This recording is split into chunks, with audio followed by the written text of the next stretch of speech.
कर्नाटकचे नवे मुख्यमंत्री झाले डी.के. शिवकुमार। खचाखच भरलेल्या लोकभवनात पार पडला शपथविधी सोहळा।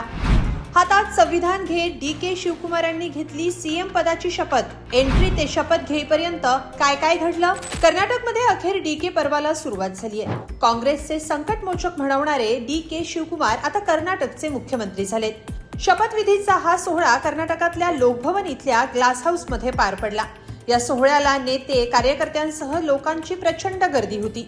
यावेळी डी.के. शिवकुमार यांनी हातात संविधान घेऊन कर्नाटकचे 24वे मुख्यमंत्री म्हणून शपथ घेतली।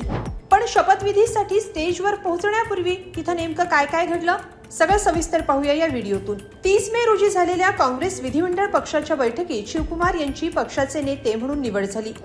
या कार्यक्रमात डी.के. शिवकुमार यांनी मुख्यमंत्री म्हणून तर जी. परमेश्वर यांनी नवीन उपमुख्यमंत्री म्हणून शपथ घेतली। यावेळी माजी मुख्यमंत्री सिद्धरामय्या यांचे पुत्र आणि विधान परिषद सदस्य यतींद्र सिद्धरामय्या यांच्यासह इतर 14 आमदारांनीही मंत्री म्हणून शपथ घेतली। या कार्यक्रमासाठी रेशमी सदरा, रेशमी लुंगी आणि गळ्यात उपरणं घालून डी.के. शिवकुमार दाखल झाले। प्रचंड गर्दीतून वाट काढत ते सभागृहात दाखल झाले।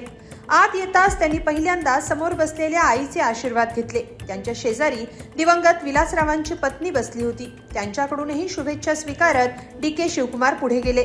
संत महंतांसह मठाधीश स्वामींनी डी.के. शिवकुमार यांना शुभेच्छा दिल्या, तर काहींनी शॉल देत त्यांचा सन्मान केला। त्यांचे आशीर्वाद स्वीकारत डी.के. शिवकुमार पुढे गेले। लोकांची इतकी गर्दी होती की डी.के. शिवकुमार यांना गर्दीतून वाट काढत पुढे जावं लागलं। शपथविधीच्या स्टेजवर पोहोचण्यापूर्वी त्यांनी भेटेल त्या प्रत्येकाकडून शुभेच्छांचा स्वीकार केला आणि ते पुढे गेले। या दरम्यान त्यांच्यावर फुलांचा वर्षाव करण्यात आला। याच दरम्यान काँग्रेसचे नेते धीरज देशमुख सपत्नीक इथं हजर होते। त्यांच्याकडूनही शुभेच्छा स्वीकारत डी.के. पुढे गेले। डॉक्टर नारायण मूर्ती आणि सुधा मूर्ती यांना वाकून नमस्कार करत डी.के.नी त्यांचेही आशीर्वाद घेतले। अशा रीतीनं डी.के. शिवकुमार स्टेजवर पोहोचले।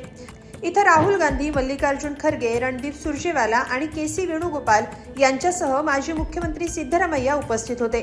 त्यांच्यासह इतर दिग्गजांच्या उपस्थितीत डी.के. शिवकुमार यांनी शपथ घेतली।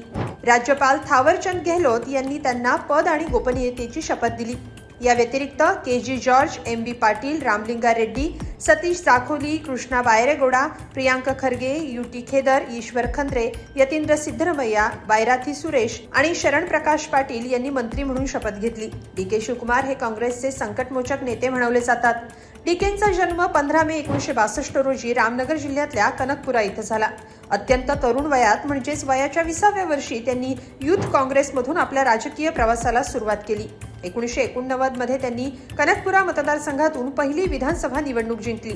त्यांच्या राजकीय कारकिर्दीतला सर्वात मोठा टर्निंग पॉइंट ठरला 2004 ची निवडणूक। त्यांनी कर्नाटकचे दिग्गज नेते आणि माजी पंतप्रधान एच.डी. देवेगौडा यांच्या विरोधात निवडणूक लढवली आणि विजयी झाले।